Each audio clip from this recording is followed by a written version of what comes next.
So, good morning to those of you who just joined us. I'm really happy that we've got so many people on this webinar today. I'm Carly Brookfield. I'm Chief Executive of Driving Instructors Association and Diamond Advanced Motorists, which are partners in this scheme. I have with me Sarah Smithurst from the National Trailer and Towing Association, Julie Pywell, Howard Redwood, who some of you may recognise as one of DIA's highly qualified trainers, Tom, who is managing this webinar from us from a technical point of view, and on the phone, because he's out and about today, is Terry Bassenthwaite, who is also from NTTA and a face, well, not a face you can see, but a name that you will recognise from the sector as well. So today, we're going to take you through a presentation of what the Safe Towing Scheme looks like. What is it? Who is it? What does it involve? Is it going to be something that is going to be attractive to you?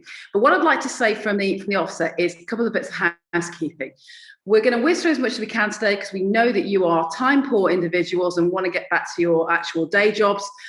So forgive us if we go fast at times, but we've only got an hour really. We will record this session so you can go back over it, and for those that missed it, and we're going to have a question session at the end.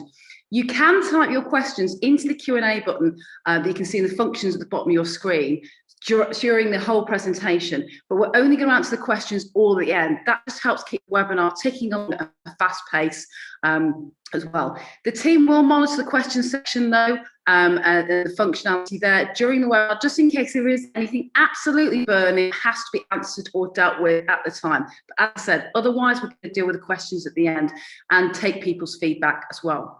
What I'd like to point out from the offset today is that this is not an absolutely fully formed scheme at this moment. It's the majority formed, the majority is done behind the scenes, but we wanted to hold these sessions with you because we wanted to take the feedback of the industry.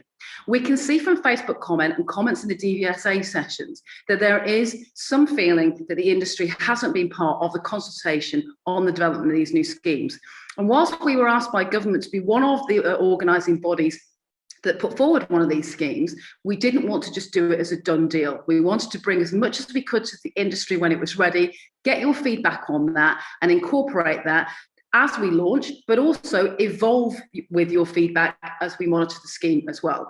So, this is not something that is not finished, but it's also not finished to the point that we can't take feedback from you people on the ground as to what else you'd like to see with it, what's wrong with it, and I'm sure you'll be just as quick to tell us that as what you want from it, and also have that opportunity to make it a much better scheme to work for the end user, the driver who wishes to engage in towing trading, and the trainer who will actually deliver the scheme as well. So I just wanted to say that from the offset. So you'll see little bits of the scheme that don't look quite perfect yet, and that's quite normal in products and service development, as you want to work with the audience to make sure that it's best it can be. And as I said, there is this understanding that we will evolve the scheme over time to make it even better as well. The one thing we'd also say is, whilst I know that people are extremely frustrated and extremely stressed by the whole debacle over B+E, we are where we are now and we have to move on with delivering this new way of working. Of course, these accredited schemes and the whole approach to B+E training and having no tests is something the government has promised to review, and you have our word that we will keep them to that promise and ask for a review in a timely manner as well. But we are where we are and we are moving forward with this scheme now. But the other thing I would like to point out is that both NTTA and DIA, throughout the discussions about the dropping of B+E testing, were vehement opposers of the dropping of B+E testing. It was the letters of DIA and NTTA that were read out in parliamentary sessions, which were challenging the amendments to the Acts that would actually allow the dropping of B+E testing. And we did become somewhat of a thorn in Grant Shapps' side for quite a while as we kept challenging those amendments, and he had to create new amendments to get that finally through. So we didn't want to be in this position either, but we are where we are to keep repeating that, and we now need to move forward with that. So in today's webinar, are we going to spend a huge amount of time looking back? Not necessarily. We're going to be focused on the future and seeing whether this scheme is something that can improve standards of towing and towing training going forwards for the driver customer, but also provide that framework in which trainers of B+E can also develop their skills and knowledge as well. I'm not going to be talking as much as you think I am for this session. I'm just going to be doing the introductory slides. Howard Redder's actually going to come in and talk about the training scheme itself and the resources that we'll be offering to trainers and trainees. Sarah's also going to chip in where I completely missed the point, as I probably am going to do, or she's got some questions that she knows that are the burning ones that you as trainers have got as well. And as I said, we'll go to your individual questions and feedback right at the end, and we'll be taking those very seriously indeed. So we're going to introduce the scheme in this session. We're going to discuss how it works. We're going to try and demonstrate the benefits. We hope you feel when you walk away from this session today, whatever your viewpoint coming into this session is, that there are at least some benefits to the scheme. We're going to explain the criteria for approved centres and what the process is for those who wish to become involved in the scheme. And we're going to explain what individual trainers are going to get from the scheme, as well as the end customer, the driver themselves. So we can tab on to the next slide. I have to do a bit of Chris Whittyism in this and ask somebody else to keep tabbing forward. So what is a Safe Towing scheme? It's a scheme that is essentially set up to provide a recognised and certified training assessment route for drivers wishing to tow. It aims to improve towing standards through pressure training and assessment. It's delivered via a blend of engaging e-learning and practical training. So that is one of the differences between the Safe Towing scheme and the two others that have been launched to the market, is that we've developed some e-learning resources on top of the practical training. So that includes things like online courses, as well as theory quizzes and tests, so people can develop their knowledge online and flexibly at home before they actually engage in training, and also test their knowledge when they are undertaking some practical training as well. The syllabus will cover core areas of towing with additional specialist pathways for recreational, for example, boat and caravan, animal transport, plant and equipment towing as well. So there is a core training course here, but we're going to adapt it over time so it better suits the needs of those specific sectors. And we'll be working with organisations in those sectors, not only to bespoke those courses in that respect, but also to be able to target those courses as a result to their memberships and market what you do if you're accredited under this scheme. The scheme is delivered in partnership by the National Trailer and Towing Association, which is the main body in the UK representing the light towing industry, and Diamond Advanced Motorists. We are an internationally accredited provider of advanced driver training and testing, and we're a DVSA accredited driver testing body. If you can tab on, please, Tom. So an overview of the scheme itself in terms of training, and this is an overview of the larger scheme, which is the DVSA's new approach and the trailer and towing, actually TTAC, basically, the group that we create an acronym for, and is a combination of stakeholders in towing that developed the new syllabus. The scheme requires professional training in the safe principles of towing a light trainer, and that requires a parity of standard and a consistency of standard in the delivery of training throughout Great Britain. So that's overall what the DVSA approach to this is trying to achieve, and what the underlying schemes are trying to achieve. A parity and consistency of standard of course content delivered throughout Great Britain. A parity of assessment and the delivery of the assessment by trainers and assessors. A recognised standard for end users in terms of particularly those like fleet who want an end user and endpoint assessment or accreditation for the drivers that they're going to put through this scheme. And the scheme overall has support from regulatory bodies such as Department for Transport, DVSA, and the motor insurance industry, which we'll expand upon in a moment. So let's move on. So we just briefly touched on who are the two main bodies involved in this specific scheme. So the whole approach of the Safe Towing scheme, all the materials that we see, all the extra learning content on top of the DVSA syllabus, and all the administration of the scheme is created and delivered in partnership by the National Trailer and Towing Association and Diamond Advanced Motorists, who I mentioned before, which is part of DIA, but delivers driver testing and training across occupational and kind of social and domestic drivers across the globe, in everything from kind of post-test 17-year-olds and 18-year-olds who just pass a test and want to do a little bit more driver training, right through to fleets in places like as far-flung as Asia and the Middle East, who are working in the oil and gas industry as well. And it's a really highly respected standard of advanced driver training. So not only is the Safe Towing scheme accredited by government, as is an accrediting body, there is dual accreditation of this scheme by NTTA and also a recognised provider of driver and rider training assessments. So the scheme is obviously also recognised by the Council for Accredited Trailer Training, which is the council that was set up of stakeholders to basically discuss the problem of the vacuum left by an absence of B+C testing and what we were going to do next in a nutshell. And sought subsequently to develop a syllabus and standards for B+C training in the future. As I said in the top of my little speech there, we're also currently working to engage with large membership organisations or organisations representing sectors who have large underlying memberships of people who would be interested in towing training. And those involve people in the equine space, and animal transport, the leisure towing industry, all of those kind of things. So we're seeking their endorsement for the scheme, and many have already indicated they're very happy to endorse the scheme and that they would be very happy to promote it as well. And that's a benefit of the scheme, that we're able to get that attraction of the scheme out to their large audiences as well.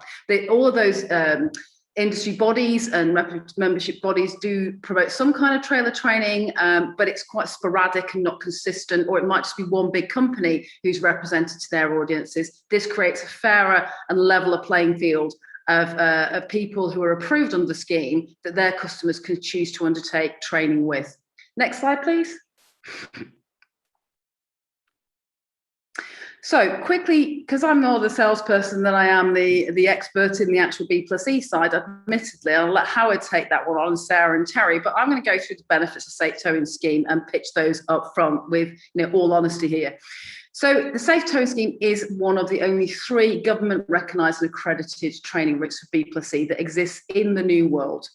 We uniquely deliver within our scheme, though, on top of all the benefits that become from being part of a government-approved scheme, a range of learning and assessment resources to support both the trainer and their candidates. So we're not just sitting here saying, yeah, we'll approve you, give us some money, here's a badge.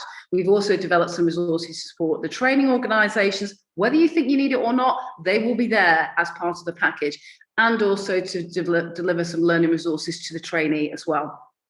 Whilst our syllabus does follow the core DVSA B+E training syllabus, we have to, otherwise we wouldn't be accredited for that. We've additionally developed a series of learning assessment sessions and resources to support that practical training, an online introductory course which will help candidates prepare for towing training before they even hit the road, and come to you with some baseline knowledge of regulation, legislation, the key risks of towing, all of those kind of things, which in turn helps you manage your risks and really focus down on the practical training that you want to do, rather than talking about lots of theory before they go in there. This is a unique aspect of our course. I don't believe, unless they've done something in the last week that Skills for Logistics or RTITB are offering online supportive learning for the trainee as well. And once they've done the online course, which Howard will talk you through in a moment, there are also theory quizzes to help candidates test their knowledge once they've done the course. These are mini theory quizzes. They're not a pass or fail, as Howard will point out later on. They're just to help people understand whether from the course have they acquired any knowledge, and can they take that through into practical training. And as part of the programme, there are also mini assessments for practical trainers to be able to undertake, and resources to help you do those, so you can keep testing people throughout training as well. If we can move on to the next slide. What also differs from our scheme from others maybe that are in the market already, there is going to be a certified assessment route to our scheme. So it will be an optional final assessment, but there will be the ability for all candidates that undertake the full training course to also undertake an optional final assessment, which will consist of a theory test and a practical assessment. That will result in an advanced towing certificate, which will be dual accredited by Diamond Advanced Motorists and the NTTA. And is also obviously accredited by the Safe Towing Scheme, which is in turn approved and accredited by government. And as I said, the assessments will include a practical test, which will be delivered by those centres who choose to become an approved assessment centre. More on that later on. And an online multiple choice theory test. As I say, that is unique. No one, as far as we're aware, is offering a multiple choice theory test as part of their offering. And then they are offering some kind of practical test, but they've not really done much with it other than just use the B+E test from DVSA days. So the key benefits to trainees, your end customer, is online introduction to towing course and theory quiz to test their knowledge. So they come with a little bit more knowledge to you. So that's in turn a benefit to the trainer. It's a government endorsed training route, particularly if they are doing towing training for some vocational purpose. They'll be able to have a certificate that shows they've gone through a government endorsed training route, or if they're just somebody who wants to have that knowledge themselves and know that that's endorsed by an official scheme. There will be the internationally recognised Diamond Advanced Training Mark is also what will be internationally recognised about the Advanced Towing Certificate on completion. We're well recognised in fleets across the world for our driver training standards. And we've also negotiated some insurance discounts with well-known insurers in this space as well. And we thought that was really important because one of the questions people are always going to ask us is, why would people engage in this scheme? What's the incentive to the end user? So I think there are some benefits in there. We're happy to take feedback on what other benefits that we could build in. And over time, as we evolve the scheme, we'll look to add more benefits to that to make sure that more people see that there is a real reason to engage in training other than just the pure safety aspect, which should be the most important, but we know isn't always when it comes to consumers. Can we move on, please?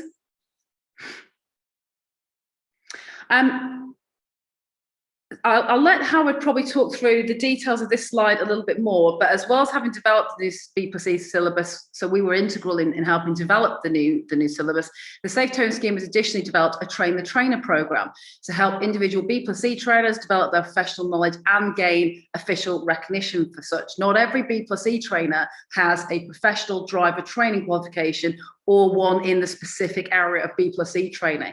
So elements of this scheme will help those trainers actually gain some official recognition for their training as well.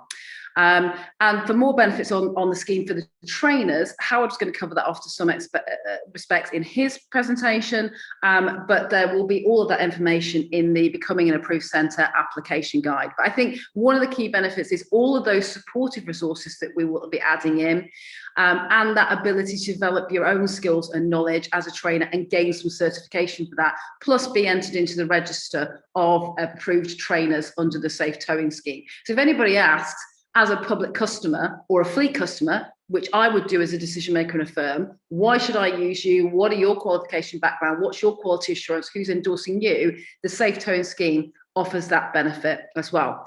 If we can move on.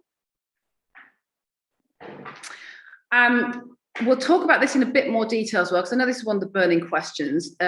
Developing a network of approved training and assessment centres is obviously a core element of the scheme. So existing B+E trainers and training organisations can become a Safe Towing Scheme approved centre, and there's two types of centre, and benefit from accredited status and a range of resources that we've talked about briefly so far. Fleets can also apply to become approved training organisations if they want to do in-house training and assessment. And as well as becoming an approved training centre, existing training centres who meet the criteria can also become approved assessment centres, and they will be the people offering the final accredited assessment. So not like the old system where you would send people off to the DVSA and they would pocket all of the fee for the delivery of the testing service. Those who become and choose to become an approved assessment centre will be conducting the tests themselves and keeping the majority of the fee once certification and theory test fees have been taken out of there as well. The scheme overall and the training providers will be supported by insurers. Trainees will be able to access exclusive insurance discounts on completing their training, and an extra discount for those who complete those final assessments as well. The reason for this is the insurance industry that we've been engaging with, the insurance brokers, they believe that through better training, through a approved scheme where they know there's a consistent training program being delivered and there's quality assurance to that training, that actually creates less of a risk with the trainees themselves. They know that those trainees have been exposed to a quality program. They also know that the risk of somebody who has bothered to do an extra assessment and has been assessed under a formal assessment framework is probably going to be a less risky person as well. So that is why the insurance industry wants to engage in schemes such as this. Can we move on, please? So who's the scheme actually targeted at? The scheme will deliver to two core audiences. Those are the driver training customer, the trainee, the person who wants to undertake towing training, and the approved centre. You guys, we're pitching to you guys right now what our scheme is about. You are a customer of the scheme, and that's why we want your feedback and we want you to be engaged in the scheme. The secondary audiences that we're talking to are large membership organisations, large fleets, and sector bodies who have large underlying audiences of people who've got an interest in trailer training. So part of our job at the scheme is going to be marketing you as approved centres and the overall scheme to the kind of customers that you people want as well, and demonstrating the benefits of this scheme. And also, obviously, other secondary audiences are wider driver education bodies, road safety, motoring stakeholders, who will also be appraising of the scheme to make sure that they endorse that as well. DVSA and DFT are already on board. We've been talking to people like Highways England, as was National Highways Now, and other large motoring organisations and road safety stakeholders to make sure that they're promoting the scheme as well. Next slide, please. So I'm going to hand over to Howard now, who's going to go through the actual training and assessment programme itself in a little bit more depth. Howard, off you go. Yeah, thank you, Carly. If you don't mind, everybody, I'm going to keep my camera off because it widens the broadband width and I don't keep breaking up. So first of all, I'm going to sort of really talk about where we're looking at, what sort of areas we're training in here. And you can see there from the bullet points that we will be looking at the trainers will be training in the areas of these type of trailers and caravans, etc. One that is missing there is obviously high worth, people that move very expensive cars around as well. We haven't got that on there, but of course, some of you will be doing bespoke stuff with that. But this system we've got, which I'm going to explain to you now, is dual purpose. It is for the company who have to satisfy their occupational safety and health requirements, and those who just want to do this for pleasure. So what I'm going to do now is ask Tom to move on to the next slide, please, if you will, and talk about the journey that the trainees, that's the candidates, what journey do they actually take? Well, first of all, they identify they want to do the training, whether it be a company or whether it be an individual, and they search for a centre that is a safe towing scheme approved centre for training, and they register with the centre, who in turn you register that candidate with us, so that they can get the when they do their assessment, it's all registered, certificates, etc. Access is granted to an introductory online course, and I'll go through this in a few moments. It's divided into 6 learning sessions, and these learning sessions are the what we call the professional aspects of towing. That's what it covers. All of these aspects link to the national standards for towing, which is Unit 2.3 of the National Driving Standards, and also cross-reference completely with the new DVSA's syllabus for towing. So we're actually making sure we tick all the boxes to make this as robust as we possibly can. So they go on to get granted to the introductory online course. They're regarded as 6 learning sessions rather than modules. Because the DVSA used the words modules in their syllabus, we didn't want to use that as well. So we're calling them introductory learning sessions. They're quite small, they're quite robust. They do go through the details of what is required, and it really helps their knowledge to be able to come to you with a bit more savvy of what they're trying to do. It's a bit of a softer touch, rather than walking into the wall of fire and being told, especially in a company, tomorrow you're going on a towing course. If we can give them this break-in with this introductory theory, with a test of their knowledge, so they can reinforce their knowledge and remember it better, they can come to you and say, right, let's go through what you've done on the assessments, and we can talk it all through. And it's just going to be a bit of a help for them to settle down, to make it easier for you to do their training as well. It doesn't cost them anything either. It's actually free, this online thing. So each session is followed by a short auto-marked multi-response assessment. There's no longhand stuff, so we've tried to be inclusive as we can, client-centered as we can with everybody, So people with learning difficulties, reading difficulties, we are trying to allow for any of those sort of things in this, and the overview in the assessments will be voiced over as well, so it's read to them. All they have to do is the assessments at the end. The course is not a pass or fail, gives you insight of knowledge prior to any off-road or on-road training, and they also complete a form that we've put together for your benefit as a trainer.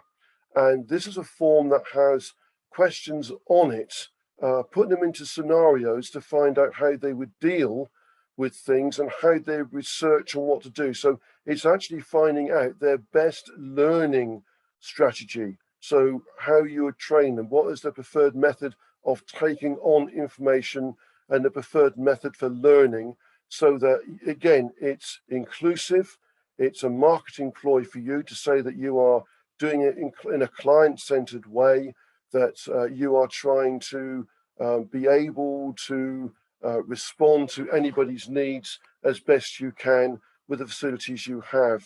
The trainees start their practical off-road training. That's the first thing they'll do after they've done the introductory theory, and you've gone through the preliminary form with them as well, so you can get to know what they want, do all the off-road stuff, and then they've got the practical assessments on those off-road areas, which we're recommending are done by all candidates before they do any of the on-road training, because that safeguards you. You're in a situation then where you are minimizing the risk. It's something that the DVSA did to a degree, where you did all the off-road elements to the training, and then they went on road and did the on-road bit, but you did all the off-road stuff beforehand. That's no different than what you did with B+E, except we're asking you to do an assessment. We have assessment forms for it, and instead of marking it as a pass or fail, you're going to mark it as a risk element. Now, by doing that, we can't do pass or fail. We're not licensed acquisition. We're not legally able to do that. But if we say it's a risk element, first of all, we're helping the company with their occupational safety and health. Secondly, we're able to put to the trainee that, yes, they've got a competence, but perhaps they might want to try and increase that competence by taking ownership of their learning. So when they go on the road, they're not going to go like a bat out of hell. They're going to think, right, I'm on the road here. I've gone through a competence-based aspect of training, but I'm not the best one in the world. They're going to be a little bit more care worthy on the road and want to come back and perhaps do some more training, or at least be wary that they haven't got the experience that others have got. If we say to them, great, you've passed, then they automatically think there's no more to learn. And that is the biggest problem we've got in road safety, is driver education, where we have this driving test and people say, you've passed your test and that's it. No one wants to do any more after that because they've got that ticket. So we're doing it as a risk thing, mainly done that way because the companies need it as occupational safety and health. They work on risk factors rather than pass or fail. So if we move on to the next slide, please, Tom. And what we've got, the training program, this introductory e-learning six session course we've got is split into the following here. We've got the first one, those 6 professional aspects we're talking about, is the learning session 1 is towing law and regulations. There's a short online quiz. All of this matches against the national towing standards.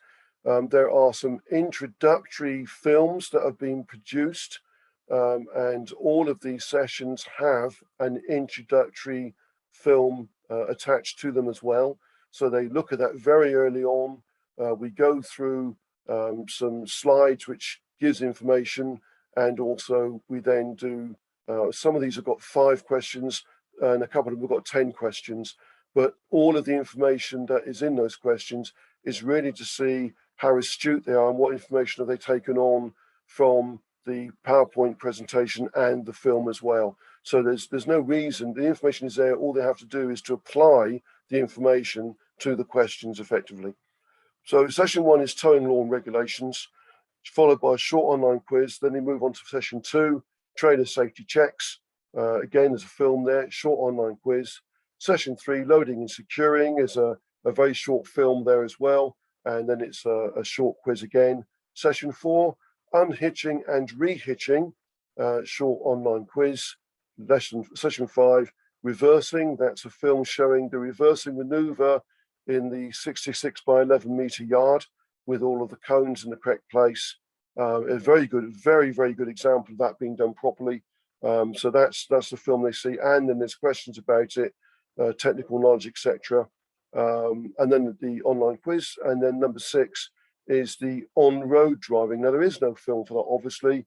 That is a session that's things to consider on road, which they will have, not just because they can drive a vehicle, but when the aspects of towing the trailer, the considerations of how would that vehicle behave with a trailer, the pendulum effect, the stopping, the acceleration, the space, the extra space the vehicle needs, etc. All of that is really set out in a way to get them to think about, especially having driven the trailer before, they haven't been anywhere near one, thinking about, hang on, I've got something to learn here. I've got to take ownership of this. I'm going to be going to a training session for learning to take place, and I have to be prepared for it. Then once they've done that and they've filled the form in and you've read through the form with them on the applications of how they learn, you can check their licenses as well. That needs to be done, obviously. They'll give you a license code as the DVLA phone system still isn't working. You can check that their license is in order, and then you can make the appointment to see them for training. Some of the organizations or some of the people will come with their trailers from their companies, or it might be a horse box, it could be something. There may be some people that will say, look, I need to get this training done. Can you supply, can you source trailers for me? You may have to hire things in for them to use because they don't have the machinery to do it with. But I think more often than not, you're going to get the organizations involved with this who will ask you to be training using their equipment, or you could be using your own if you've got it, if it's conducive. The practical training, if you go on to the next slide, is the practical training is on-road and off-road. So we've got 3 sessions which we've done on a training site. And we're going to go through all the connotations of training sites in a later slide. So let's just bear with what is required at the moment. The hitching the trailer, hitching the trailer checks, making sure that you've got a true and straight line when it's hitched, and the unhitching. And then there might be a situation where you do this training and they decide that if they go for a final course theory assessment and on-road, that you perhaps do the off-road assessments before they go on-road. But really and truly, what should be done is an assessment done of these 3 on-site training sessions before they do any on-road training. That is to reduce the risk to you. You have a duty of care to that person, whether they have a full license or not, because under the eyes of the law, they have come to you for help in developing their skills and their competence to be able to do something else on the road. So they've come to you for your professional advice. Therefore, you have got to make sure that you can put them into a safe environment. Now, you might think, hang on, he's talking baloney here. Every single organization has to have a health and safety policy. If there are 5 employees or more, it has to be written down and be inspected, to be inspected. If it has less than 5 employees, it still has to exist. So therefore, you are duty bound to ensure there is a safe environment in the environment that person is driving in and the environment they are driving through, whether you're a one-man band or whether you work for a multifaceted company. So we are asking you for your own safety and for the safety of your student and for their competence to do the assessment of hitching, unhitching and trailer checks, and assessment after they've been trained on loading and the show me, tell me questions, and an assessment on the reversing and maneuvering process. So you train all that in the yard, and at some time or other, whether it be the same session or they go away and practice it on private land somewhere, and they come back and do an assessment before you do the on-road with them. If you think they've got the competence to do it all in one day, fine. It's down to you how you manage this training. But we are strongly recommending that assessments are done on or off-road before you take them and do any of the on-road training in order to help them achieve their driving, towing a trailer to the national driving standards, which is unit 2.3 of the national driving standards for cars and light vans. Once they've done that, if they wish to move on to getting what we call what we're nicknaming the gold standard, which is the certificate that Carly was talking about, then they would then go on and do a road assessment like they did for the B+E test, but this would also then be followed by an overarching theory test. Both of those are a pass or fail.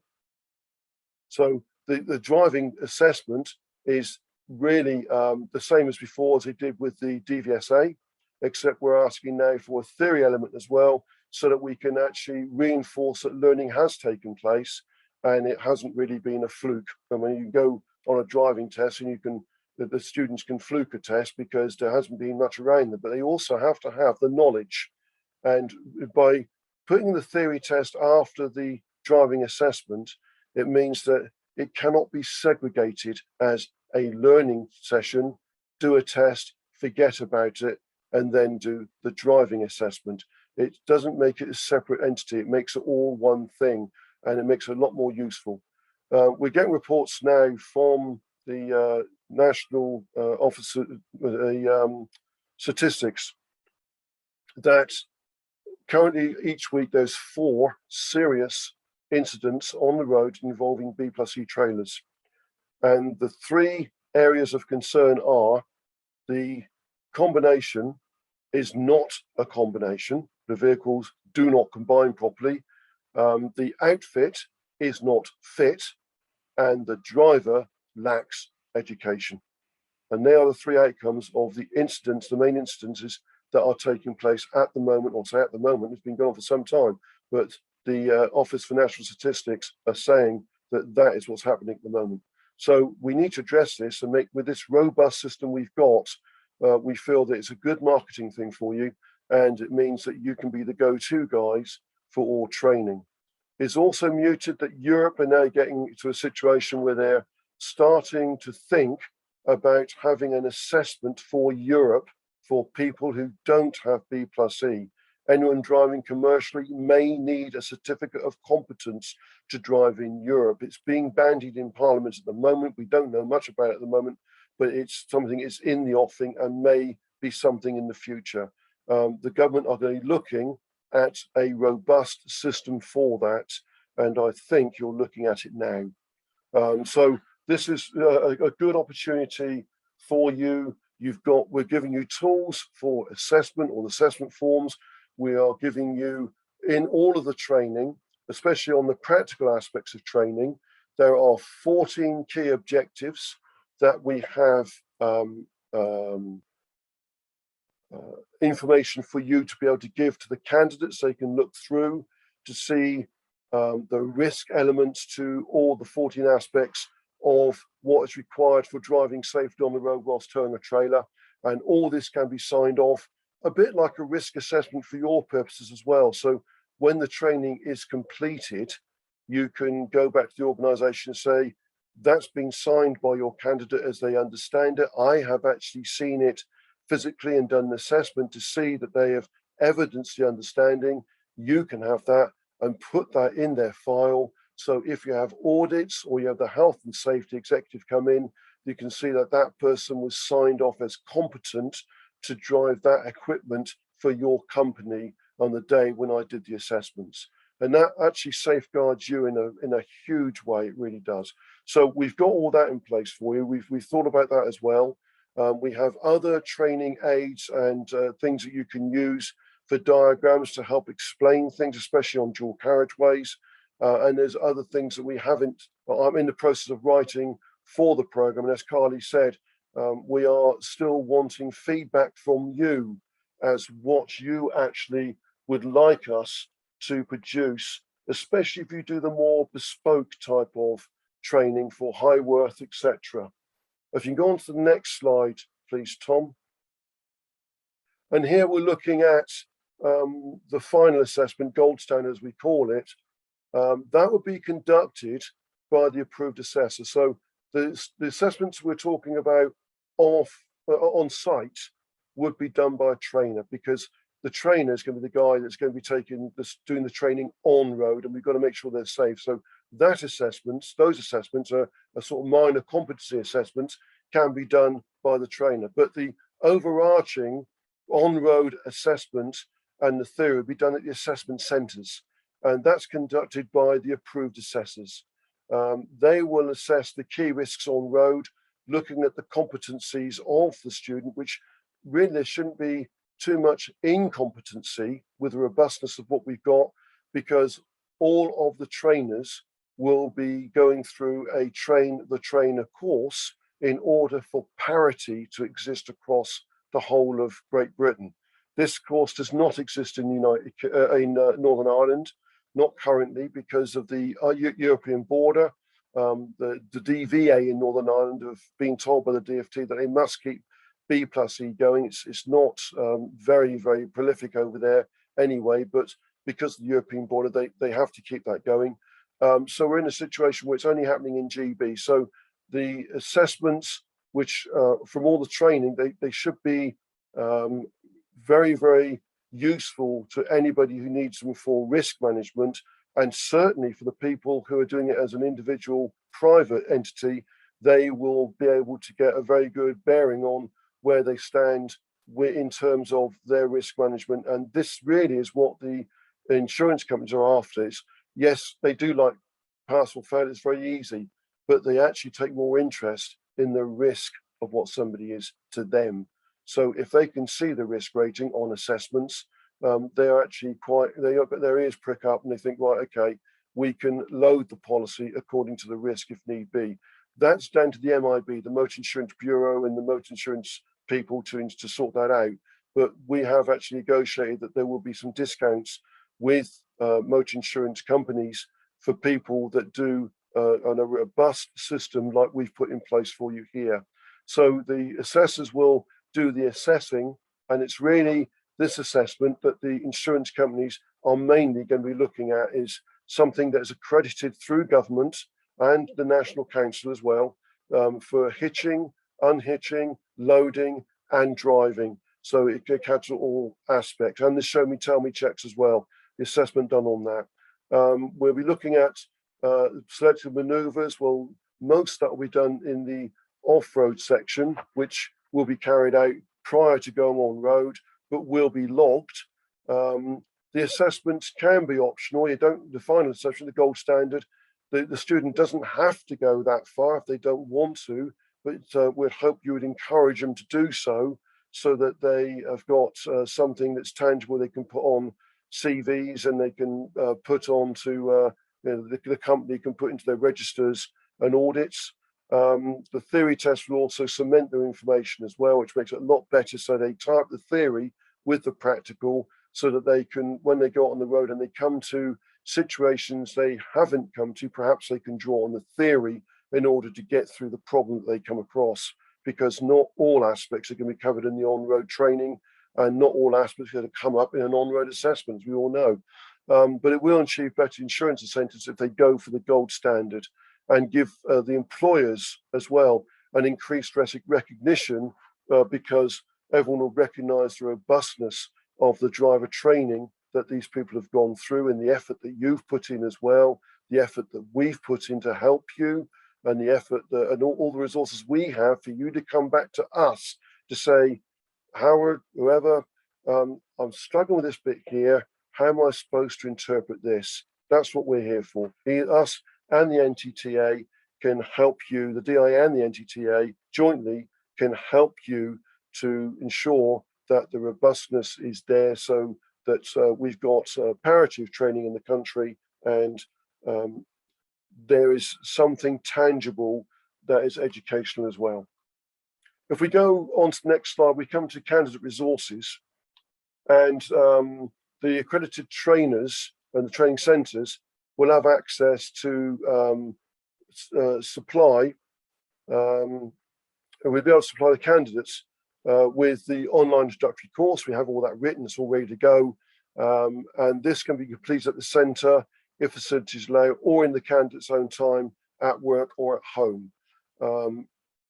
You might think, hang on a minute, that could be cheated, but all right, all that's happening is the candidate or company are cheating themselves. So if we start getting collusion going on in a company, then the company are just increasing their own risk, and they're only cutting their nose spite their face. So again, we'd ask you to encourage the students to ensure that they do it on their own, because then they come back to you with honesty, because on the pre-course form is all about honesty. We're asking them to open up honestly and give you an honest opinion of their competence and their confidence and their experiences, etc. And if you can work with honesty, then you're going to be able to fill the gaps in their knowledge a lot easier, because they're going to be more open to you. The pre-course questionnaire is completed prior to the candidate arriving for training, and is sent to the trainer beforehand, so you can look at it and discuss when you have the first meeting. Of course, the license would also have been checked at that time as well. So what I'm going to do now is, if Carly wants me to continue with this, I can, or I can hand back to Carly. What do you want me to do, Carly? Do you want to carry on? You can do the criteria, and I'll do the burning, which is one of the big questions people will have about the whole scheme, and I'll cover the fees, which is probably the other burning question everybody's got. Okay, so to become an approved centre, we've got two types of centres. We're looking at the approved training centre for trainers now. So the trainers at the centre will be accredited to provide the Safe Towing Scheme training programme and become recognised centre for the training. Now, they'll be able to do the little assessments for the on-site assessments for the off-road bit. That's okay.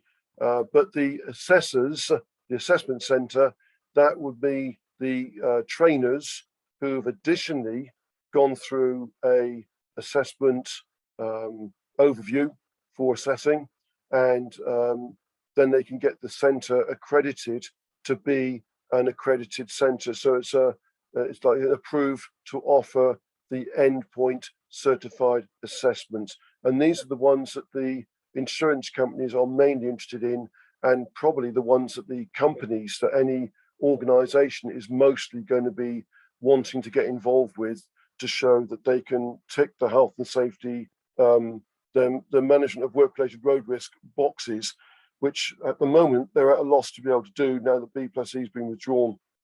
And that's the big question they've got. Anytime any companies come to us, it's what we're supposed to do. How do we tell HSE that that person there is competent to go when there's no assessment? So that's the training assessors. The assessment centres will have the trainers that have been additionally looked at to go through an assessor's course, to be able again to give parity in the assessment across the whole of GB, which is what the DVSA do effectively. They go and get trained up so everyone gives a parity. There's no disparity anywhere. So if you want to move on, please, Tom, we've got the approved training centres. Under this option of training centres, your organisation will be accredited to deliver the full Safe Towing Scheme training programme and will become a recognised Safe Towing Scheme approved training centre. And you'll have logos for that, etc., to go on your paperwork, etc. Trainers successfully completing the trainer course will also be entered on the Safe Towing Scheme Register of Trainers. So at the moment, in the industry, we've had ADIs, we've had non-ADIs. The ADIs are still on the Category B register for the DVSA and are being monitored by the DVSA on standards checks, and that is quite rigorous. The non-ADIs, we're not asking you to become an ADI. When this course was started, when the process of getting this course organised was started with what Carly mentioned on as TTAG, that was the stakeholders that got involved originally, and the DVSA said, right, well, we need to have a situation where we've got parity of training to some form or other, and therefore the guys who are not ADIs will need to go into a train the trainer system. So again, it's not asking you to become an ADI. We can't ask you to do that. You don't need to do that. But the DVSA are concerned, and the DFT actually are concerned that the standard of delivery of the training. So in other words, the training standards, not the driving standards, the training standards we're talking about at the moment, the training standards are all comparable as well. So all trainers successfully complete the trainer course will also be entered into the safe towing scheme to trainers, and the approved centres will also be able to access all the training and modular assessment resources we have developed and have the exclusive ability to offer their candidates the Introduction to Safe Towing online course, which is the one I've mentioned, and the theory test that goes with them to help prepare for the training before they come to you. So the centres, the training centres, will have access to be able to give that to their candidates. That's what the centres will get. They'll register so they can be people, they'll be the go-to guys for the training effectively, is what we're trying to do here. The approved centres, if we go on to the next slide, please. The approved centres will also benefit from the certification of individual trainers. And this is an online trainer course and theory test. So all trainers, whether they're ADIs or non-ADIs, will need to go through this. Again, this is for parity. This isn't to try and test wits or anything else, because there are non-ADI trainers who are very experienced at doing B+E, have very good equipment, have very good resources and land, etc., and can manage this and do this just as well as anybody else with the experience they've got. What we're looking at here is the parity in the training. So everybody is meeting the same standard across the country. So all the trainers would have to go through an individual train the trainer course. So it'll be delivered via a short online trainer course and a theory test. The theory test is linked to the national standards. So it's your knowledge of the national standards for driving, mainly the 2.3, unit 2.3, which is the towing. All trainers successfully complete the trainer course, enter on the safe towing scheme, approved trainer register, and we will have regular refreshing training and CPD elements for you. Especially, we get feedback from you saying, right, I want to know that I can get developed in A, B, or C. Tell us that. That's the sort of thing. That's the information we want today. So have the trainers have access to the trainer help desk, which will be jointly between NTTA and the DIA and Diamond.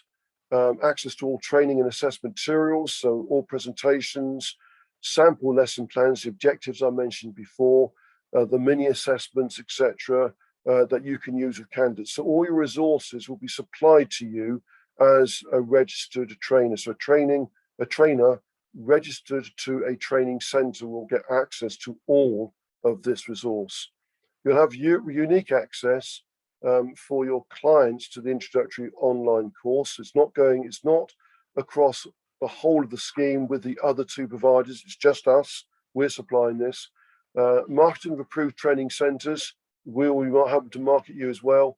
Listing and profile on the Safe Towing Scheme website, which is will be up and running very shortly. There is a holding page there already, but that will be developed further. And promotion to the Safe Towing Scheme partners. There will be partners in this as well, which other organisations we are talking to who will need training. They will need the trainers to train their staff, employees, call it what you will.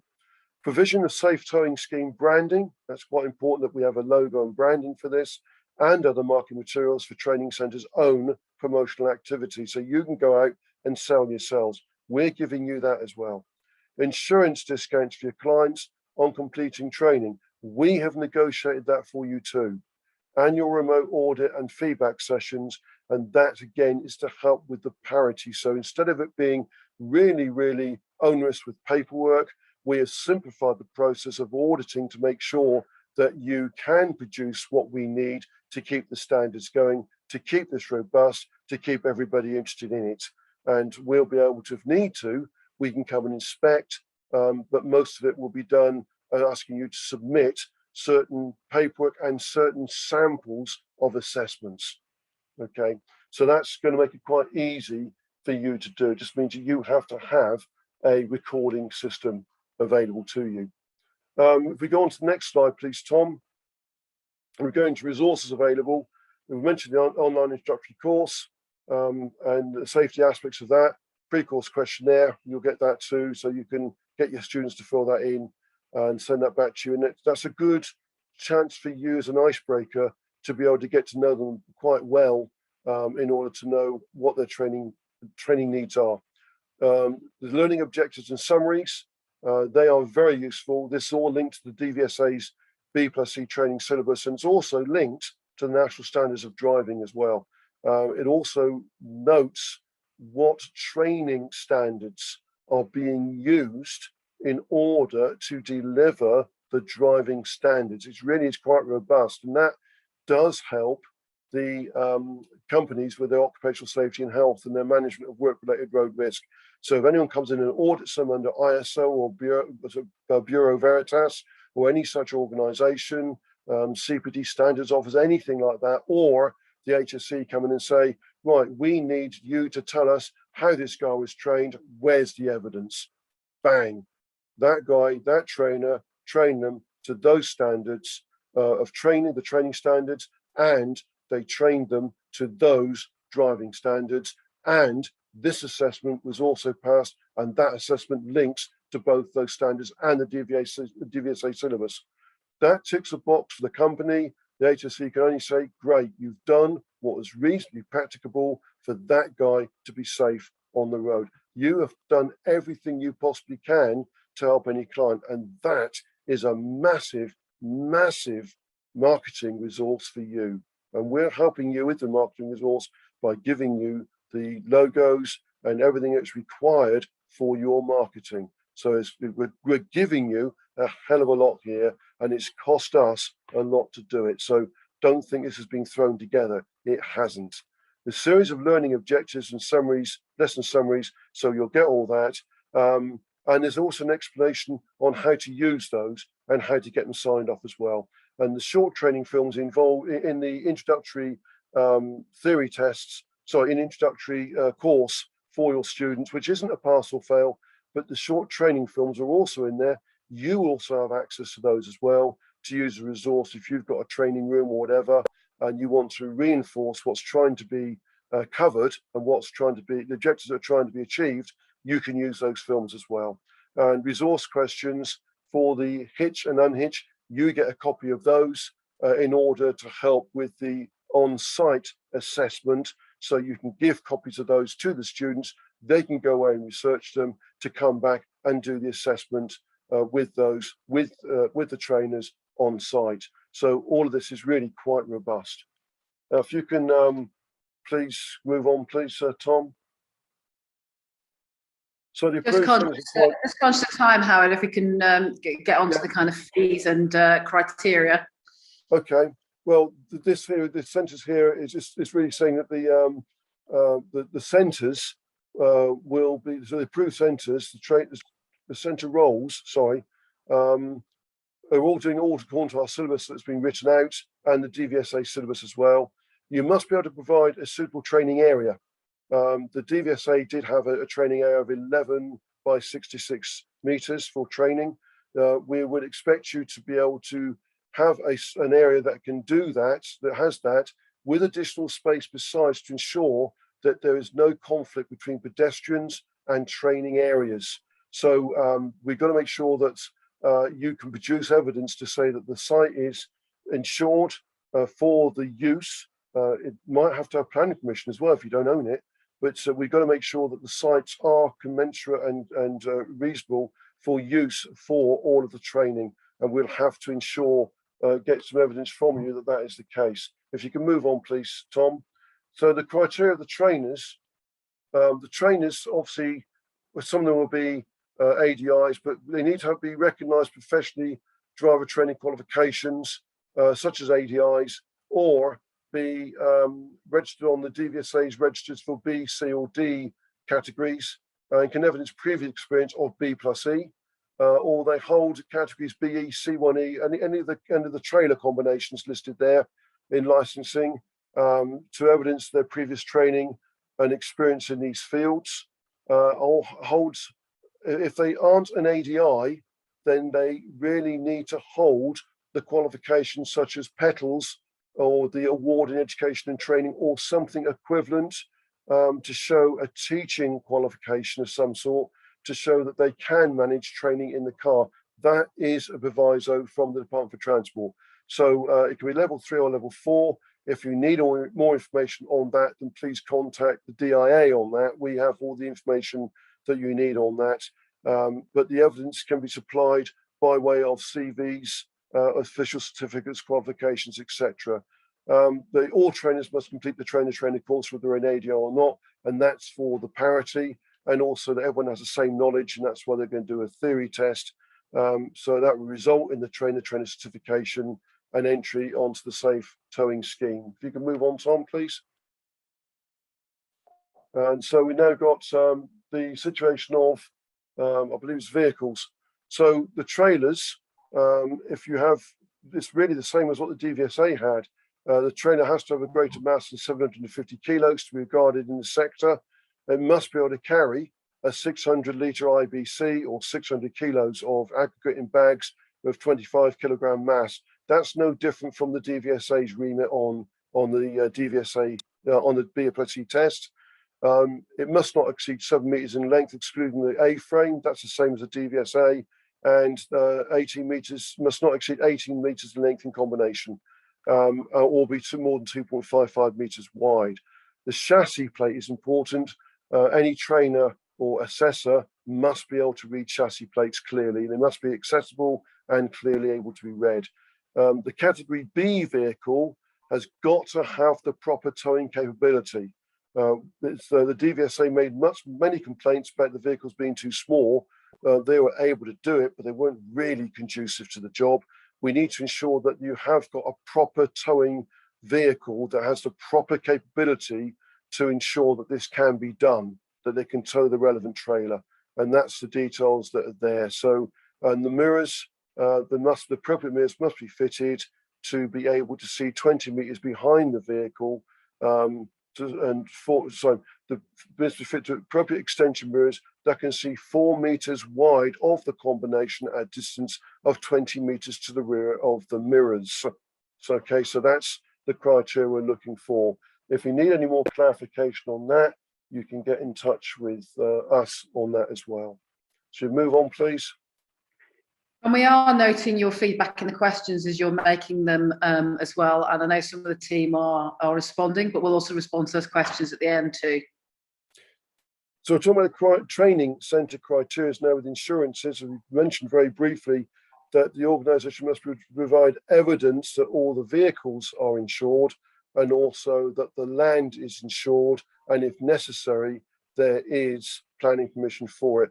But above all, there must be the size for the manoeuvring, and it mustn't conflict with pedestrian areas. And ideally, the sites have to have the facilities for people to be able to rest if necessary, have lunch if they're having a whole day course, etc. They don't have to be on site, these facilities, but they must be nearby. So if you're on, say you're sharing a site with perhaps a macro cash and carry who've rented some land to you, but the macro has got a canteen in it and there's toilets, etc., that would be quite conducive, providing that the pedestrians are not having to cross a training area to get to that site.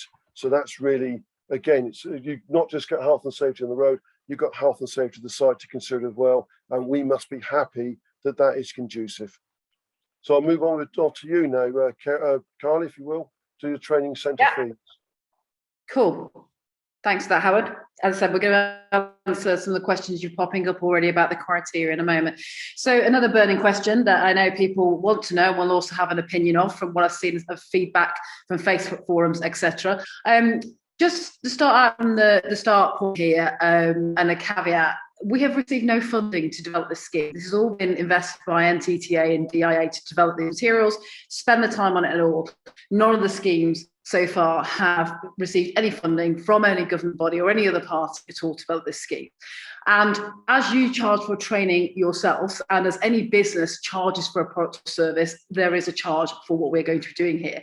But it's a choice. You will make a choice of whether you want to be involved in this scheme or not. Somebody has just commented in the Q&A that we're going to put people out of business with something that actually we're not going to put you out of business, because A, we don't have the right to do that, and B, our scheme is a choice. We realise that. That's why we're trying to extol its benefits and market it to you to some degree, and we'll be doing a lot of work to market it to not just the industry but end customers as well. But you do have a choice. No one is putting a gun to your head to be involved in this scheme. But we're trying to make it as reasonable as we can in terms of what your involvement is to become an approved trainer, and we're trying to make the fees as reasonable as we can as well. So the fees that you can see here, we have consulted with some trainers. We've also looked at what other providers are looking for their assessment fees as well. The other caveat I've put on this as well, we're the only scheme so far that's been approved that has asked the question from start to end, not about getting funding for ourselves to develop this scheme. We've invested in this in ourselves. We're the only scheme to have asked is any funding will be available to help trainers develop their approved status. And that is a conversation that we will have ongoing with Department for Transport and DVSA.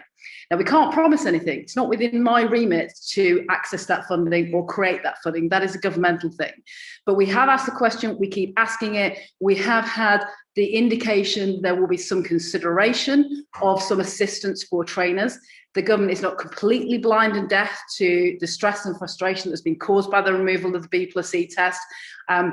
But rather than, as we've seen on some Facebook forums, and don't think we don't see them, don't think that any Facebook forum is completely closed and we don't see any of the negative comments. We get them screenshotted to us, they get sent to us, and we use that as part of our feedback. Even the stuff that is swearing at us, criticising us and critting personnel, and even the phone calls that criticise people about this scheme before they even knew anything about it as well. We do take it on board.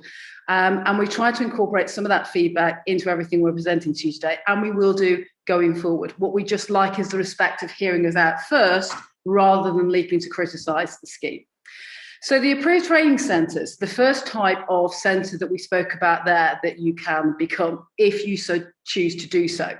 They will pay one annually recurring fee, which covers all trainers in the organisation and all the benefits that we've spoken about. It also covers all the trainer training. So we're not going to be asking for extra fees for people to upskill, as quite a lot of qualifying schemes do. If I, for example, wanted to go and become an approved centre for another education body like Highfield and many of the people that we use to endorse our CPD programmes, not only do we have to pay a centre fee and lots of other fees and application fees, we also have to pay for every trainer to be trained and also every trainer to be certified on those courses. And that runs into its thousands. Our own DVSA accreditation each year costs us thousands as well. So we've tried to acknowledge the problems that the industry has, but acknowledge that there are approved government schemes now, and that some of those schemes are charging quite a lot more than what we're charging here. So if you're an organisation with less than 5 trainers, your annual fee for accredited status will be £325. There's a £100 application fee chargeable on a one-time only basis to anybody coming approved. So the annual fee will be £325 for less than 5 trainers. That releases the approval, the accreditation of your centre, all of the quality marks, all of the marketing materials, and all of the learning resources as well, and the trainer programme and certification, that one £325 fee. There's also a candidate registration fee, which has to be paid by each candidate registering to become certified under the scheme as well. As you can see, there's an increasing scale of schemes because we've tried to bear in mind that larger organisations who have larger trainers will also be trading in larger volumes. So their potential for income is larger. So therefore, they should pay more. And that, again, is very normal in accrediting schemes in all areas of vocational and academic education. You pay more, the more people that are going through your books, the more people that are being accredited under your scheme as trainers as well. So that's what we've arrived at in the training centre fees. Well, we will listen to feedback today. We've taken back feedback on board, but those are pretty much the figures that we've arrived at so far. If we can move on, please, to the approved assessment fees, and I'll look at the questions when we've gone through the whole presentation. As I said, the approved, that's probably my fault, the order. The approved assessment centres, those are the differentiated to the training centre. These are for any training centre who wishes to additionally become an approved assessment centre and offer tests yourself. Again, you don't have to do it. Your customers don't have to do it. We recognise that. We'll be doing our best to market why customers should do a final assessment. But this is an option for businesses that want to diversify and increase the products and services they can offer to customers. This is an option. Become an approved assessment centre, offer an equivalent, but in our view, improved version of the old B+E test. Give your customers an additional assessment, which actually quite a lot of occupational users will want, because they'll want the certification to say they've done an endpoint assessment. And this allows the trainers to be able to deliver these assessments once you to be trained, unlike the old B+E test run by the DVSA, where you weren't allowed to provide it and you certainly didn't see any income from it as well. Under the assessment centres, we'll do full initial assessment and training of B+E assessors. So that can be a B+E trainer who's already been approved under the scheme, can become an assessor. They have to just go through additional assessor training as well. That will be done under the standards and performance standards of the Diamond Advanced Motoring brand. We've got a very high level of Diamond Examiner training status. It's internationally recognised as a quality mark of driver trainer assessment. And it's something that you can acquire from this scheme as well. All assessors are entered into the Safe Tone Scheme register. There's regular refresher training for those individuals on there. We ensure that people have got access to regular refresher training and CPD on all of our training programs, because we want to make sure that those training under our brands have the right quality and that their knowledge is up to date. If you sell training, you're effectively selling knowledge acquisition. So that knowledge has to be up to date. Otherwise, your product isn't fit for purpose. We'll offer a help desk to both assessors and trainers if they have any issues with candidates, just like any of our members can call us at any time and ask us for advice about dealing with that particular learning issue or learning approach or assessment issue or approach as well. As part of the actual practical assessment, which we'll provide all materials for and training in how to do, there is also an online theory test, which enables candidates who are choosing this option. I keep having to say this because people keep saying things in the comments like, you know, who's going to choose this? Nobody's going to do it. Yeah, exactly. Nobody does need to do it, but they do. These are the benefits to those people who choose to engage. The online theory test helps the candidate test themselves, test their knowledge, helps them certify that they've actually been able to develop that knowledge and demonstrate they have that knowledge through theory. Helps them demonstrate that to employers. Employers may want it, particularly fleet, because they want to see that there is proper quality assurance measures and risk assurance measures in place here as well. And it also gives us a quality assurance measure ourselves. Quite frankly, if you're operating any kind of quality improvement scheme, even if people are paying you for it, you still have a duty of care to make sure it's a quality process. So the theory test will also allow us to see how candidates are performing with the training. It helps us tweak the training, helps us tweak the testing and make sure it's actually suited to purpose as well. So we'll give you access to all of that. We'll also be marketing the tests, we'll be marketing the incentives, we'll be trying to encourage people to do endpoint assessment as well. And as you'll see from the fees in a moment, there will be a fee that is payable to the scheme for the certification for the end assessment, and it pays for the theory test, but the assessment centre keeps the balance of the assessment fee, which is not what happened, obviously, with the old B+E DVSA release test. Can you just tab onto the actual fees there rather than the marketing pitch? To become an approved assessment centre, provided your centre and your trainers have already met all of the approved training centre criteria and have been approved as approved training centre, you can then become an assessment centre. Now, there are arguments out there that assessors and trainers should completely be separated by Chinese walls and there shouldn't be people assessing who've done the training. That is becoming less and less so in many respects in vocational education and training. There are lots of instances where there is still a quality process where the trainer can do the assessing. And what we've done is be pragmatic. In an ideal world, yes, we'd probably have some kind of examiner status person who comes in and does the assessment, and then there's no there's no capacity at all for anybody to say the trainer's just passing off their own training as being good enough. We think with the theory test and other checks and balances that are in the system and the training that we'll give to trainers to become assessors, you can offer a fair assessment delivered by the trainer, and they'll have every support to do that as well. And we think to be able to allow the industry to be able to offer assessments itself and replace that gap, this is the best way of doing it. Allow training centres to become assessment centres as well. So those successfully completing training will become certified safe towing scheme assessors. That will allow those assessment centres not only to provide and market tests and deliver those to their own customer base, they could also market them to other people who've completed towing training with other centres who haven't chosen to offer any end assessment. So that could be a fleet who's doing their own in-house training, but they want somebody independently to come in and do the assessment. Or it could be that people locally are seeking a test and certification and their training provider has opted not to offer assessments, but they can refer on to you should they wish. Or the customer seeks you out because you're offering it and their provider has chosen not to offer that additional product and service. You can become an approved assessment centre at the same time as you're applying to become an approved training centre. Obviously, you have to do your trainer and all of the stuff you need to do to become a training centre before you can actually start offering the assessments, because you need to understand the training programme before you can deliver assessments that are effectively endpoint assessing the training programme itself.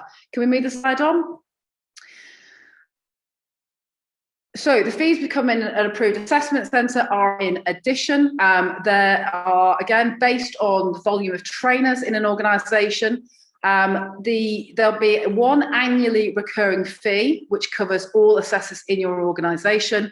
Candidates will also be charged a small certification fee, which is payable to the Safe Towing Scheme. That pays for the theory test and the marking of that, and all the administration of that, and that pays for certification to be issued as well. That is completely normal in vocational testing and assessment, and most customers will actually recognise that. Again, there will always be the customers who want the easiest win and the race to the bottom, and they want just to do something as facile and easy as possible and walk away getting it. And there will also be sometimes customers who are okay with that. There are also customers who will often try and pass off a certificate they've got for that, but they haven't actually done the end thing, and will be monitoring for that kind of behaviour as well.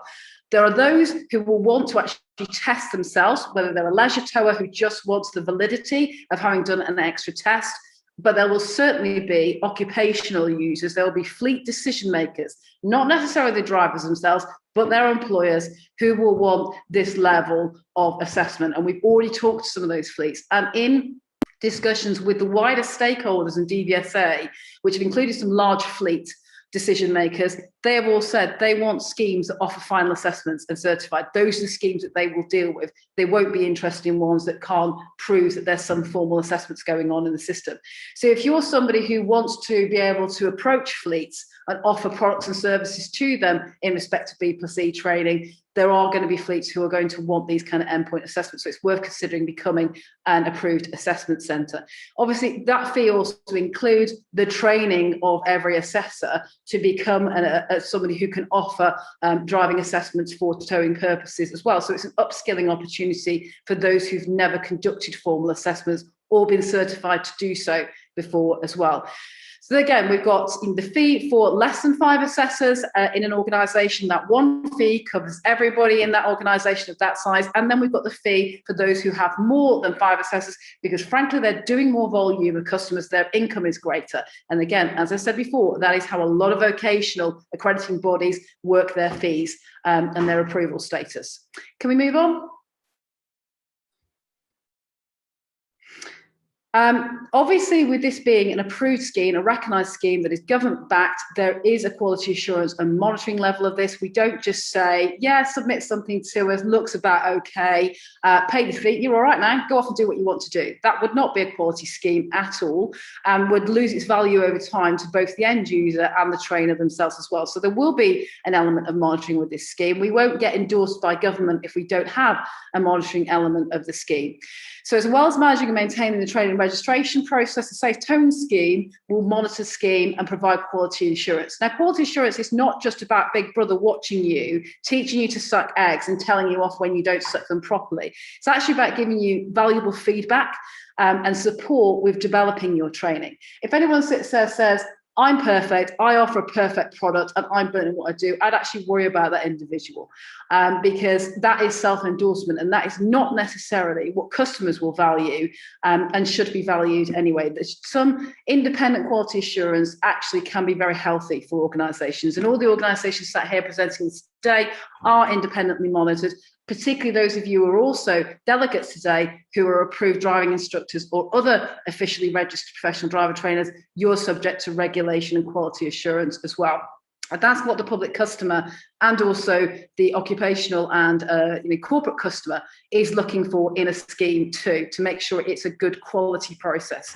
So in the first year of being an approved centre, there will be remote audits.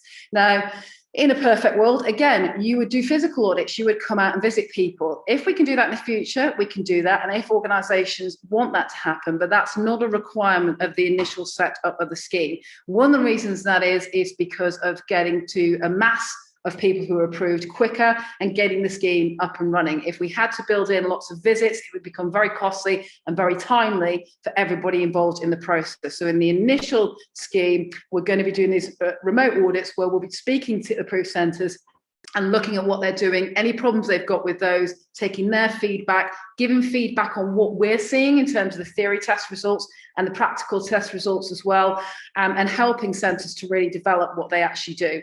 And as I said, we'll be taking feedback on our part of it and what we need to do to develop training to suit the purposes of the trainers and the trainees better, and the assessments. We'll be looking to develop some CPD specifically for approved trainers and assessors to ensure that quality and consistency is there. Again, you can't sell knowledge acquisition, which is training, without updating that knowledge and making sure it's absolutely the best it can be and as up to date and accurate as it can be. We're taking management information as a set from various different sources, including theory tests and final practical assessments. We'll also be combining them with some candidate satisfaction questionnaires, which we'll be expecting approved centres to distribute, but we'll also be doing some independent candidate satisfaction questionnaires as well to see what the person who has paid you money thinks of the scheme and the training, as well as those of you who are paying us a fee for the scheme think of it as well.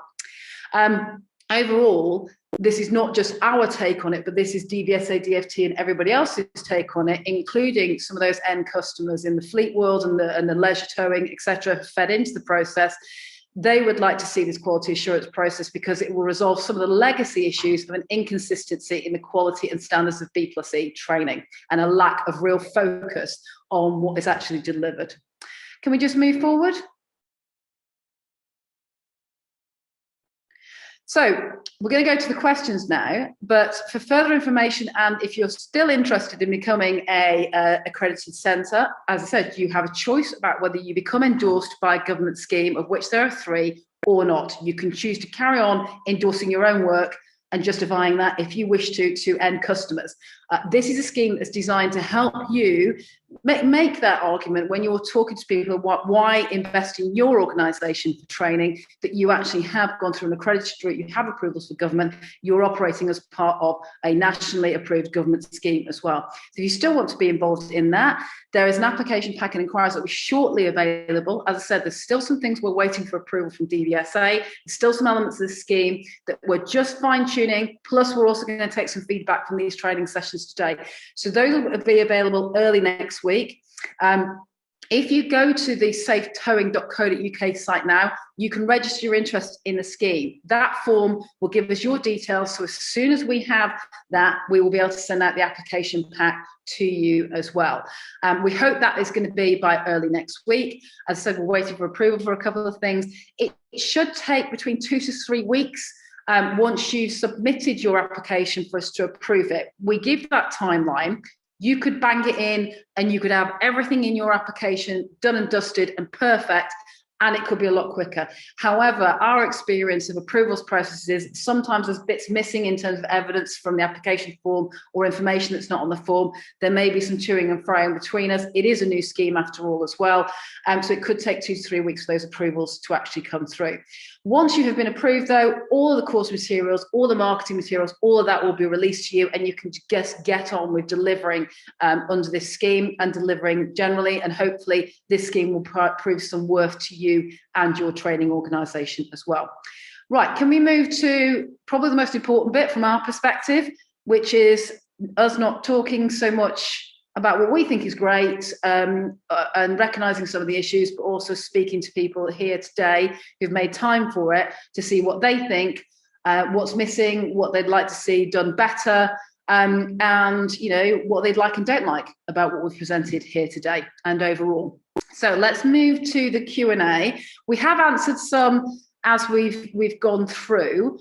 Howard, is there anything that you want to kick off with in terms of what you can see from the training content? Hopefully you're seeing stuff on there that helps you in terms of feedback as well. I'm picking up a couple of things that people are usefully putting in the Q&A. Sure, you're on mute. The biggest thing is the lack of land.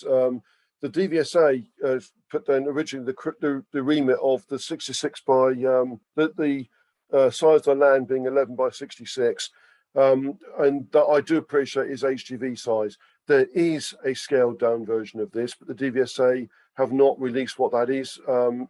Land is obviously the biggest question we got here. People saying if we can't reduce the size of the land, it's not going to be possible to do. For us to get the accreditation from the DFT, DVSA, the council, etc., we've got to go by what they say. So we'll have to go back to them and say that the biggest feedback we're getting now is that if we use the land that's been used that B+E was using before, the trainers are saying that the land's not available.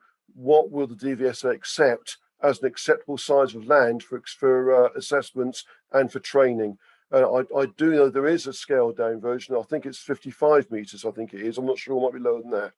But I have to get this verified by the chief examiner and find out what it is and come back to you. But I would say don't discount the scheme because of that, because if the DVSA have left this big void, the DFT have left this big void, they want this void filled. They need to come to compromise with this somewhere along the line. So there will be a solution to this land problem. Don't worry, there will be a solution to it. Just going to a question about fees there. Will the candidate have to pay the £25 registration fee plus the 45 plus the £115 fee? No, not all of that. So the candidate will have to pay a £25 registration fee to undertake the training under the Safe Towing scheme. If they want to do the final assessment optionally, that's when they would pay the extra £45. The £115 test fee is the overall recommended pricing of the final assessment. So the £45 is factored into that recommended £115. Now, an approved assessment centre can choose to charge more than that for a final assessment. Now, people are saying, oh, people won't pay for an even assessment. I can assure you there are a lot of people that pay for advanced testing to be done in fleets, for example, and even small trade organisations. So there are customers who want that choice. So saying there isn't a customer base for this, that's up to you to make that decision. There will be people who become approved assessment centres, will find the market, will help them find the market because we'll be promoting this to end customers as well. We'll be promoting the value of an assessment. And the £115, as I said, is a choice by the assessment centre. We're not setting that fee. We're using 115 as that's the original B+E DVSA test fee. The £45 comes off that 115. That comes to us as the approving body and the certifying body, and for the theory test element, the assessment centre keeps the balance of that income. That's why it's up to them to set the test fee. On 115, they're already making some money. If you want to make more money, there's a way of selling that. There's always a customer who is willing to pay more and values that experience. As much as there's a customer that says they won't pay anything and they want the easiest route possible, there are consumers out there, we're happy to pay for quality. We're happy to pay for the best thing. And denying yourselves the opportunity to do that seems a little bit short-sighted, particularly in an industry that is saying that it desperately needs more income. If you continue to just say nothing will work, people won't pay for that, we won't get a market out of it, then maybe this is the time to really look at what can you sell to the customers that is going to work for you as a business and generate income, and where can you upsell things that will generate more income as well. And again, it comes down to the thing that I said earlier on, this is an option. If you don't like it, you don't have to engage with it. But there will be those that will like it and they want this kind of option. And that's why we've tried to deliver a scheme that has that optionality in it, that has these added resources, has these added attractive benefits and products in them as well. And we hope that some people make that choice as well. Around the cost of, engaging in becoming approved in the first place, as I said before as well, we recognise this has been a really, really difficult time for this particular part of the driver training industry. And that is why we've asked government if they're going to support you. We haven't asked government to come and fund us to do this work. This has been mainly invested in by NTTA and DIA at our cost. And there's a massive risk to that. No one could engage in the scheme at all, and there's no money to be had anywhere. As it is, and I know the figures behind the scenes, there is no real profitability or income coming for this scheme for any organisation. It's basically the fees that we've got there will just cover the cost of the initial investment and not really much more, given also the size of the market we're talking here. But we decided to engage in it. Government asked us to do it. We've put the work in. We wanted to be able to support where we could. However, as I said, we have asked, would there be support from government for the individual training organisations to become accredited? That's been asked in many a forum. We've gone back to them recently. Sarah in particular has been using her usual polite and diplomatic way of approaching that and telling them exactly what they should be doing for the industry. And we have some meetings on that specific subject ongoing.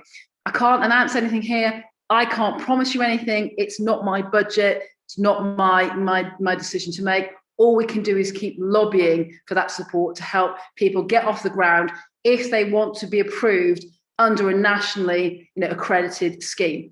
Again, you can choose not to be approved or accredited to endorse your own work and your own training and carry on as you did before. And that is one route to go down. For those who do want to engage, those will be the people that would be able to access subsidies to be able to kind of access one of these three schemes. Is there any other questions that people can see are burning ones that we haven't answered in our specific slide or in any of the answers that we've given subsequently? I can see one regarding the discount for insurance. I'd just like to say that we have got people on board. The discounts will be for, they're going to try and help everybody to do with driving. But if you've got a person who just wants to take the driving test, the towing test for their own personal needs, for horse box or caravan or whatever, there is going to be a discount for them. But for a business, if a business puts people through for their business, they are going to offer business public liability discounts, etc., for the business as well. So everybody should gain something out of this. And we are also hoping that they're going to help you guys as well. But yeah, so anybody who takes the full test, they will get some kind of discount, whether it's personal and business or both. Just going back to Sarah's question about final assessors, do they need an additional qualification? No. We decided to be pragmatic about this scheme. Obviously, Diamond is an assessment brand. All our examiners go through a much more intensive training program to become examiners. So what we're not holding out here is that anybody who does an assessment program is going to be recognised as a driving examiner status or a Diamond examiner status person. They're simply being recognised as an assessor able to assess under this scheme. So for that purpose, if you've already been approved as a trainer under the scheme and you successfully complete the online training course and theory test for the assessor part of it, and you've decided to pay the fee and become an assessment centre, that will suffice to become an assessor of the scheme. The training that you'll do as an assessor is in assessment principles, so driving assessor principles, learning how to be an assessor as a driver trainer, and the difference between being a driver trainer and an assessor. And it will also be about the marking scheme itself and what the assessment standards are too. So hopefully that makes it a little bit easier for people to think about becoming an assessor, because we're not expecting you to have something like a driving examiner qualification or a vocational assessor's qualification. We will be giving that training. And it will be useful upskilling for people, even although it's limited in terms of certification is only for this scheme and it doesn't qualify to be a driving examiners per se, it still gives you some useful skills and knowledge about driving assessments that you might want to take on board and develop in other areas and other vocational assessment routes as well. Just to answer Robert's question, yes, the webinar is going to be recorded. It'll be available normally within 24 to 48 hours because there's no editing needed to something like a webinar.